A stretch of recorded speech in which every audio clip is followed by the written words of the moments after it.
Olá, boa noite. Você vai ver no Brasil TV um novo levantamento mostra que 90 milhões de brasileiros não têm coleta de esgoto em casa. A polícia prende no Rio policiais suspeitos de envolvimento com o bicheiro Rogério Andrade. Em Minas Gerais, a polícia encontra a tornozeleira eletrônica de um criminoso no bichinho de pelúcia. Em Fortaleza, a mulher que sofreu assédio no elevador fala sobre o caso, diz que vai até o fim para conseguir a punição do abusador. E você vai ver também, 500 mil patrões estão em atraso com os direitos trabalhistas e previdenciários dos empregados domésticos. Em Aracaju, começa o atendimento personalizado para deficientes auditivos que querem o título de eleitor. E ainda, o bebê que quase morreu, mas conseguiu resistir na UTI do hospital, agora é só alegria. Quarta-feira, 20 de março, agora, Brasil TV.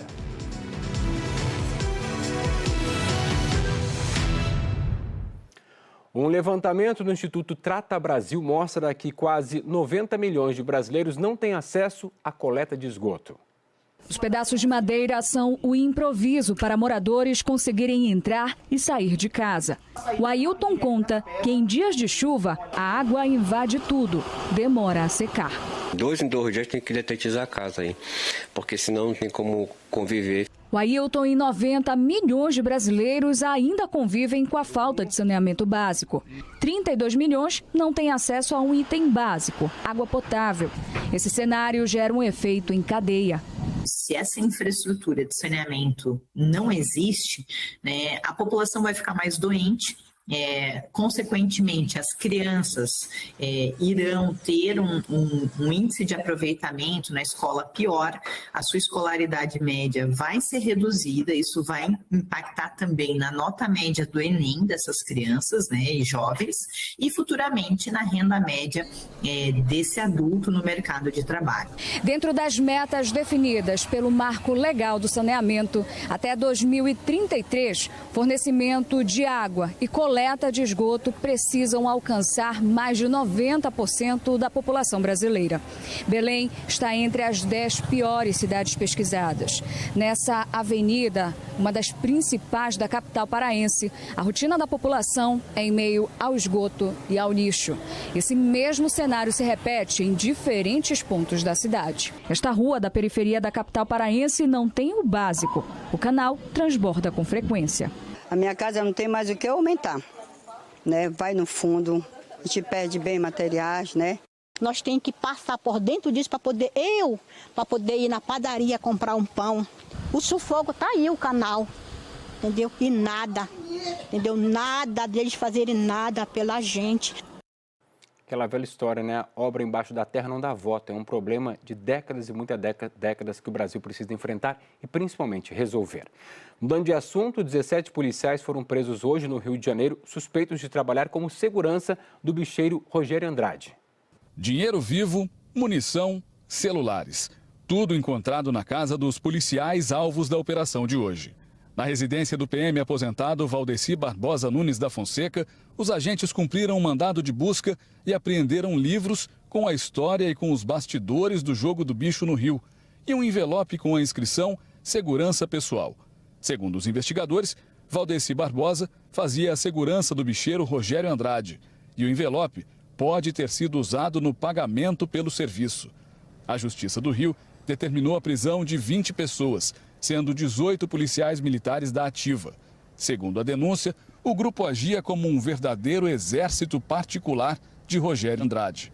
Policiais militares são proibidos de fazer segurança particular e de usar armas e estrutura da corporação, o que, segundo a investigação, esses PMs faziam.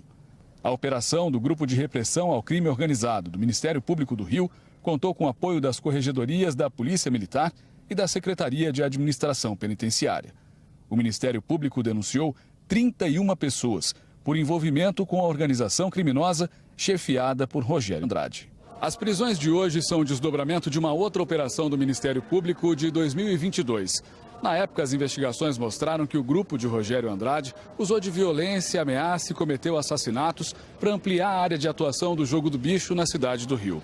As denúncias também apontaram que pessoas ligadas ao bicheiro pagavam propina a policiais civis para evitar que a atividade ilegal fosse fiscalizada. 2 delegados chegaram a ser presos nessa operação, além de Rogério Andrade.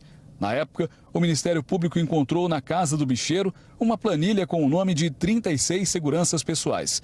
Serviço que não saía por menos de R$200 mil por mês. Andrade chegou a ser preso, mas foi solto por uma decisão do Superior Tribunal de Justiça. Agora tem que usar tornozeleira eletrônica.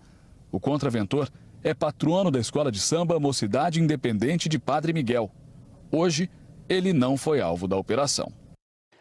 Em Minas Gerais, a polícia prendeu 12 suspeitos de tráfico de drogas e roubo de cargas. E olha só, a tornozeleira eletrônica de um criminoso estava num bichinho de pelúcia. Guilherme Pimenta. Operação da Polícia Civil que começou aqui na região metropolitana de Belo Horizonte e também em algumas cidades do interior, como Francisco Sá e Capitólio. Teve também prisão em Cuiabá, tá? Mandado de prisão em Cuiabá, capital mato-grossense. A tornozeleira eletrônica ela foi encontrada no bicho de pelúcia, mas deveria estar com Douglas de Azevedo Carvalho, que ele é um dos principais alvos da operação e apontado pela polícia como chefe da organização criminosa. O suspeito não foi encontrado no local. Então, quer dizer, essa armadilha que ele montou para a polícia funcionou porque ele conseguiu escapar. Agora, entre os 12 presos está uma mulher apontada como a principal operadora financeira dessa quadrilha. Tá? Ela foi encontrada na capital mato-grossense. Um outro destaque entre as prisões é o de um corretor de imóveis em Capitólio, cidade do Centro-Oeste mineiro. Segundo a polícia, ele movimentou milhões de reais para a organização criminosa e já teve diversos registros na polícia pelos crimes de estelionato e apropriação indébita. A justiça bloqueou 100 milhões de reais da quadrilha. Durante a operação, os policiais apreenderam carros, documentos, armas e aparelhos bloqueadores de sinais. De acordo com as investigações, a quadrilha lavou milhares de reais com a criação de empresas de fachada em diferentes áreas de atuação para financiar o tráfico de drogas em Minas e em outros estados brasileiros. Lembrando que o tráfico era financiado a partir do roubo de cargas que eram revendidas em notas frias. E para a gente finalizar, só a posição do advogado de defesa dos suspeitos, ele disse que vai começar, então, a analisar o inquérito, mas que a suspeita, nesse momento, se trata apenas de ilações e a polícia não tem nada de concreto. E a polícia fez uma operação contra a venda de peças de carros roubados em Goiânia. 14 lojas foram fechadas. Enquanto cumpriam os mandados na Vila Canaã, os policiais encontraram fachadas de lojas alteradas, com mudança no nome. Isso levantou suspeita dos investigadores. Como se investiga a formação dessa organização criminosa, nós não descartamos aí a presença de interpostas pessoas, para tentar, de uma certa forma, burlar a investigação, o andamento do processo. A Justiça determinou o fechamento por 120 dias de 15 comércios suspeitos de vender peças roubadas. Uma forma de prejudicar financeiramente a organização criminosa. Um dos mandados não pôde ser cumprido. A loja tinha supostamente mudado de dono. Neste caso, o proprietário atual não é investigado, não está vinculado à investigação, então por isso o estabelecimento dele não é fechado. Mas o CNPJ da antiga empresa vai ser suspenso, assim como os registros das outras 14 que foram alvos dos mandados. Segundo a Polícia Civil, a Justiça já enviou ofícios à Junta Comercial do Estado de Goiás e à Secretaria de Economia. Essa é a terceira fase da Operação Desmantelo, que começou em janeiro contra uma organização criminosa que atua no roubo, adulteração e receptação de carros furtados e roubados. 42 lojas já foram alvos de buscas em Goiás, São Paulo, Rio de Janeiro e no Distrito Federal. Segundo a polícia, o inquérito foi dividido e está sendo feito em partes. Por isso, do total de 83 pessoas investigadas, até agora 35 foram denunciadas. Então, as investigações continuam. Com a análise aí de aparelhos celulares apreendidos ainda em janeiro, porque foram num volume muito grande, eletrônicos no modo geral, e nós aguardamos ainda alguns laudos periciais. Então, prossegue a investigação, sim, em relação à parte destes investigados. No Distrito Federal, a polícia apreendeu uma grande quantidade de cabos de cobre. Ingrid Ribeiro. Hoje, a Polícia Civil cumpriu 7 mandados de busca e apreensão em Taguatinga, Ceilândia e Samambaia. Esta fase da operação é para coibir principalmente a receptação de cabos de cobres furtados. De acordo com a polícia, os alvos são empresários de cooperativas de materiais reciclados. Eles são suspeitos de receber os fios de cobre que foram furtados da rede elétrica da SEB e da Enel Energia. A gente está vendo aí imagens do material que foi apreendido hoje de manhã. Segundo o delegado que investiga o caso, todo esse material vai passar por perícia. Após essa análise, vai ser possível saber a procedência dos cabos, se é lícita ou se os fios de cobre pertencem, por exemplo, às empresas de energia elétrica. O delegado informou ainda que os investigadores chegaram aos empresários depois que uma mulher foi presa no ano passado por receptação de cabos furtados. Agora, a Coordenação de Repressão aos Crimes Patrimoniais continua as investigações. Olha, ainda no Distrito Federal, lá no Hospital de Base de Brasília, pacientes reclamam que não conseguem dormir direito por causa do barulho de uma obra.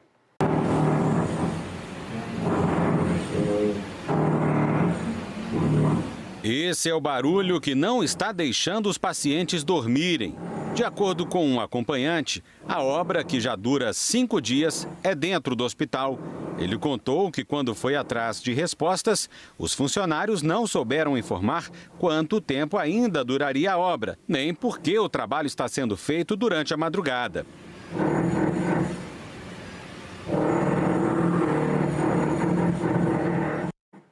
A TV Globo foi dada uma explicação. O Instituto de Gestão Estratégica de Saúde informou que está ampliando a farmácia que fica no centro cirúrgico e que a obra deve ser feita até às 9 horas da noite e será concluída em 2 semanas. Literalmente, né? Durma com barulho desses. A mulher que sofreu assédio no elevador em Fortaleza deu uma entrevista à TV Verdes Mares, que é afiliada da TV Globo no Ceará. Era para ser mais um dia comum na rotina de Larissa Duarte. A nutricionista de 25 anos saía do elevador do prédio que trabalha quando foi importunada sexualmente. Larissa registrou um boletim de ocorrência. Ela topou dar entrevista se identificando, não só para relatar a história, mas também para encorajar outras mulheres que passaram pela mesma situação. Eu estava ali trabalhando, era para ser um dia normal, e aí simplesmente um homem decidiu fazer o que ele bem queria, assim. Então, assim, é algo revoltante, é algo que, infelizmente, a gente sabe que mulheres passam por isso todos os dias. Naquele momento, eu fiquei sem acreditar, eu comecei até a chamar ele de louco, porque eu não acreditei que aquela situação que eu estava num prédio comercial, terminando meu expediente, estava indo embora e um prédio comercial cheio de câmeras aconteceu isso. Veio também o sentimento de raiva e aquele sentimento de impotência mesmo, de tristeza por não estar segura em nenhum momento, né? Durante toda a entrevista, Larissa esteve acompanhada do advogado dela. Ele relatou que eles vão adiante com a denúncia para que o crime seja investigado pela Delegacia de Defesa da Mulher. O inquérito policial ele está tramitando nessa delegacia. Encerrando essa primeira fase, os autos vão ser remetidos para o Poder Judiciário e nós vamos atuar aí como assistente de acusação, auxiliando o Ministério Público. A secretária executiva de enfrentamento à violência contra a mulher alerta sobre a importância de atitudes como a de Larissa, o registro do boletim de ocorrência. Além disso, ela alerta sobre a necessidade de combater o machismo através da educação. A denúncia é importante para que a gente tenha dados, tenha estatísticas para enfrentar o problema. Agora, Larissa convive com o trauma, mas com a esperança que haja punição para o crime. E que sirva, né, de exemplos até para outros homens não fazer o que bem entender, né? Inaceitável, criminoso o que ele fez, né? Olha, e não para por aí. Em Porto Alegre, a polícia investiga estudantes suspeitos de produzir imagens falsas de colegas sem roupa. Os professores da escola particular, que fica na zona norte de Porto Alegre, alertaram a direção sobre as fotos e vídeos que estavam circulando entre os alunos. Foi criado um grupo, uma comunidade no WhatsApp, com esses integrantes, onde eles começaram a fazer a montagem e disseminar essas fotos. Só que, provavelmente, esse alcance não deveria ser restrito ao grupo de participantes. A direção decidiu acionar a Brigada Militar. Policiais foram até a escola, viram as fotos e os vídeos e decidiram encaminhar o caso para a Polícia Civil, que abriu uma investigação. 6 celulares foram apreendidos e vão passar por perícia. Caso fique comprovada a participação deles, medidas socioeducativas previstas no Estatuto da Criança e do Adolescente podem ser aplicadas pela Justiça. Os pais dos adolescentes podem ser responsabilizados na esfera civil. Os pais são responsáveis objetivamente pela conduta dos filhos. Não respondem penalmente, mas respondem civilmente e podem ter de arcar com indenização por danos morais nessas situações. Um projeto de lei tramita no Senado, propondo que a criação ou divulgação de imagens íntimas feitas com o uso da inteligência artificial seja criminalizada e propõe pena de até 4 anos de prisão. Isso tem um dano psicológico, uma violência psicológica muito elevada, fora o dano à imagem dessas crianças e adolescentes que vai acabar seguindo a vida justamente com essa marca que dificilmente consegue tirar. Você toma remédio? Então presta atenção. Metade dos estados brasileiros não cumprem a lei que exige a divulgação de todos os remédios disponíveis para distribuição gratuita. A mãe da Kátia está resguardada por causa do Alzheimer em estágio avançado. Dona Adelaide precisa até de uma sonda para se alimentar. O estado fornece 12 litros da dieta. E a Prefeitura de Caieiras, na Grande São Paulo, entrega os outros 18 litros. Só que desde fevereiro a Prefeitura enviou apenas 3 litros por mês. Não existe um canal onde eu possa acessar e ver se tem dieta em estoque ou se não tem dieta em estoque. Eu não sei se eu vou receber no próximo mês ou se eu não vou receber. Uma lei sancionada em agosto determina que estados e municípios são obrigados a publicar na internet informações sobre os estoques de medicamentos das farmácias públicas, com atualização a cada 15 dias. A regra começou a valer em fevereiro. Foram 6 meses de adaptação. 3 estados e o Distrito Federal já têm o serviço, mas os outros 3 estados não. Questionados, Roraima e Amapá não responderam se e quando vão criar. Rondônia, Maranhão e Paraná disseram que as informações de estoque estarão disponíveis nas próximas semanas. O Rio Grande do Sul e o Piauí disseram que não tem farmácias públicas administradas pelo estado. Acre, Amazonas, Pará, Tocantins, Sergipe e São Paulo disseram que estão trabalhando para atender a lei. Se a lei está valendo, ela está valendo para todo mundo, para todos os entes. Ela é muito clara, ela insere apenas um artigo na lei do SUS. Então, não tem que esperar mais nada. O cidadão já tem o direito a ter essa informação publicamente, né? Veja depois no intervalo, a gente vai te contar a história do bebê Nicolas. Deu um susto na família, mas agora tá tudo bem. Até já.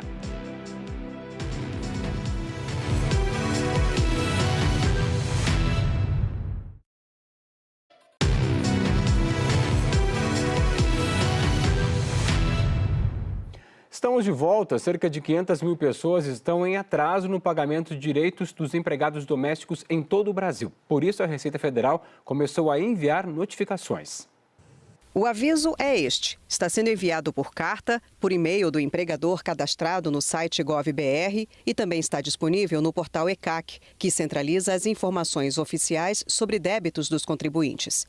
No texto, a Receita Federal diz que foram consideradas contribuições previdenciárias não pagas até 1º de março de 2024 e que a regularização pode ser feita pela internet no portal do órgão. Depois de receber o alerta, os contribuintes podem selecionar os débitos pendentes e emitir um DARF, um documento de arrecadação, para efetuar o pagamento. De acordo com a Receita Federal, a dívida pode ser dividida em até 60 vezes, com parcela mínima de R$ 100 para pessoas físicas. Se o contribuinte também quiser quitar, junto com as contribuições previdenciárias, encargos trabalhistas atrasados, como o seguro contra acidentes de trabalho, é preciso emitir um DAI, o documento de arrecadação do E-Social, pela própria plataforma. A pesquisa mais recente do IBGE mostra que existem hoje no Brasil 1.420.000 trabalhadores domésticos com carteira assinada. A Receita diz que mais de 30% dos empregadores, cerca de 500 mil, devem tributos, totalizando 642 milhões de reais em valores não pagos. O objetivo do alerta é relembrar que o pagamento é um dever do patrão e um direito do empregado, e que o atraso traz consequências para os dois lados. Sem o pagamento dos direitos trabalhistas e previdenciários, o trabalhador deixa de ter acesso a benefícios governamentais, além de enfrentar dificuldades no saque do FGTS. O patrão pode ser inscrito na dívida ativa da União e ter bens penhorados ou apreendidos para garantir o pagamento do débito, além de estar sujeito a ações trabalhistas ajuizadas pelo empregado. O Tribunal Regional Eleitoral de Sergipe começou hoje um atendimento personalizado para cidadãos que têm deficiência auditiva. Quando o cartório abriu as portas, muita gente correu para receber o atendimento. Seu João Olegário veio transferir o domicílio eleitoral. Eu estava no interior, né? Eu cuidava do meu pai lá no interior, aí ele faleceu, aí eu vim transferir o título aqui para Aracaju, né? Até o dia 8 de maio dá para solicitar a primeira via do título de eleitor, pedir alteração do local de votação, do domicílio eleitoral e ainda alterar os dados pessoais do cadastro. O título eleitoral é um passo importante na cidadania de qualquer brasileiro, mas nem sempre a comunicação ajuda, principalmente entre aquelas pessoas que possuem algum tipo de deficiência. E foi pensando nisso que o Tribunal Regional Eleitoral aqui de Sergipe criou atendimento em Libras, a língua brasileira de sinais. Esta forma de comunicação e expressão da comunidade surda do Brasil é reconhecida através da Lei nº 10.436 de 2002. O eleitor surdo, ele vai ter seu atendimento personalizado, né, e humanizado, vai facilitar a comunicação dele com o atendente, já que ele é intérprete de Libras, né, que é a língua brasileira de sinais, é uma forma de comunicação e expressão que se utiliza de um sistema próprio, né, visual e motor. Laisa vai participar pela primeira vez de uma eleição. Aos 18 anos, veio fazer o cadastro do título eleitoral. É muito bom, é legal, eu gostei, né? E, gente, isso é muito importante, é de muita responsabilidade, né? Porque é o título de eleitor, então o intérprete, ele está fazendo aí essa troca. Está sendo bem importante para ela, para todos os surdos, né? Porque você vir numa recepção dessa, né, tirar o título de eleitor e você ter alguém para conversar com você, lhe entender, lhe explicar, isso é importante. No Brasil, cerca de 2,3 milhões de pessoas possuem algum grau de surdez. Além do serviço nos cartórios, no dia da eleição, as pessoas com deficiência em Sergipe contam com o coordenador de acessibilidade, que desde 2008 foi implantado em Aracaju. Em 2014, o serviço foi ampliado para o estado. Nas eleições municipais deste ano não será diferente. E a gente encerra o Brasil TV de hoje mostrando uma história de desespero, mas calma, ainda bem, teve um final feliz. Conheça o bebê Nicolas. Hoje a Kézia está mais tranquila. E eu agradeço, as orações que fizeram pelo meu filho. A Kézia mora na quadra 10 de Sobradinho. Ela contou que há uma semana almoçava em casa com a família e foi à cozinha. Em nenhum momento a Kézia percebeu que o bebê dela de 1 ano e 2 meses a seguiu andando e passou pela porta aberta que dá acesso à área de lazer da casa. Logo depois, a sogra da Kézia foi estender uma roupa e quando chegou do lado de fora, viu o neto boiando de bruços na piscina. Aí a sogra começou a gritar, pedindo socorro. Peguei ele nos braços, ele estava desfalecido, sem nenhum sinal vital. Minha primeira reação foi, eu preciso salvar meu filho de alguma forma, ajudar ele nesse momento. Então eu comecei a massagem cardíaca no colo mesmo, nas pernas, até meu esposo pegar a chave do carro. E aí eu fiz respiração, consegui aspirar um pouco do nariz dele e soprei também na boca dele para ele conseguir ventilar. O Nicolas é esse garotinho cheio de estilo e sorridente ao lado da família. A mãe disse que correu com ele para o hospital de Sobradinho. Eu cheguei gritando, desesperada, meu filho, salva meu filho. E aí abriram-se as portas lá do pronto-socorro. Eu dei de cara com o diretor Bruno, do Hospital de Sobradinho. No momento eu não sabia, mas eu vi que ele abriu os braços para o meu filho, eu só entreguei e ele saiu correndo para o box da pediatria. O bebê naquele momento estava muito pálido, roxinho, sem respirar. Então a gente já percebeu que estava em parada respiratória, né? A mãe estava reanimando o bebê naquele momento e corri para o pronto-socorro de pediatria. A Silvana, da equipe pediátrica, foi a enfermeira que auxiliou no socorro do Nicolas. E prontamente toda a equipe correu para ajudar, fizemos todas as manobras de reanimação cardiopulmonar, entre médicos, enfermeiros, técnicos de enfermagem e fisioterapeutas. Graças a Deus obtivemos muito sucesso, essa criança foi entubada. O Nicolas conseguiu uma vaga para a UTI do Hospital Materno Infantil, o HMIB, no mesmo dia e ficou sedado por 72 horas. Nesse período de uma semana, ele acordou, não precisou mais de aparelho para respirar. O Nicolas está assim, todo ativo, e a boa notícia é que a tomografia revelou que não há nenhuma sequela do afogamento. O radiologista falou: Kézia, eu estava ansioso como você e o cérebro do seu filho está em perfeitas condições. Então, o milagre aconteceu. A ação da mãe foi fundamental, mesmo no desespero, na dor. Ela tomou a conduta que deveria ter sido tomada, chegou no hospital reanimando a criança, né, fazendo as massagens cardíacas, que eu acho que isso foi fundamental para o salvamento da criança. E é dia mesmo de celebrar, Nicolas, uma nova vida com esse sorrisão.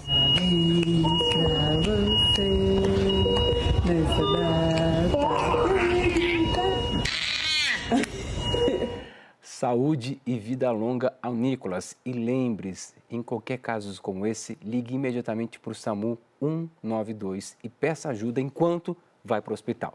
O Brasil TV fica por aqui, outras notícias logo mais no Jornal Nacional, 8h30, hora de Brasília. Boa noite para você e até amanhã.